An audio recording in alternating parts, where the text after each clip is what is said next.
సంగారెడ్డి జిల్లా ఆందోళనలో భారీ అగ్ని ప్రమాదం జరిగింది. బాణాసంచా గోదాంలో మంటలు చెలరేగాయి. గోదాంలోని టపాసులు భారీ శబ్దాలతో పేలిపోయాయి. పెద్ద ఎత్తున మంటలు ఎగిసిపడ్డాయి. అగ్నిమాపక సిబ్బంది సంఘటనా స్థలానికి చేరుకుని 2 ఫైర్ ఇంజన్ల సాయంతో మంటలను అదుపు చేస్తున్నారు.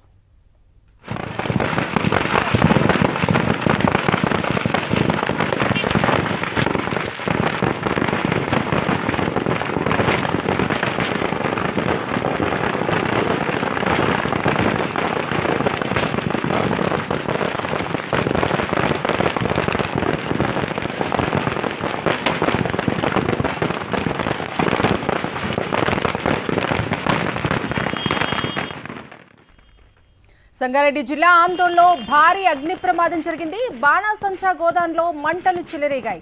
గోదాంలోని టపాసులు భారీ శబ్దాలతో పేలిపోయాయి. పెద్ద ఎత్తున మంటలు ఎగిసిపడ్డాయి. అగ్నిమాపక సిబ్బంది సంఘటనా స్థలానికి చేరుకుని 2 ఫైర్ ఇంజన్ల సాయంతో మంటలను అదుపు చేస్తున్నారు.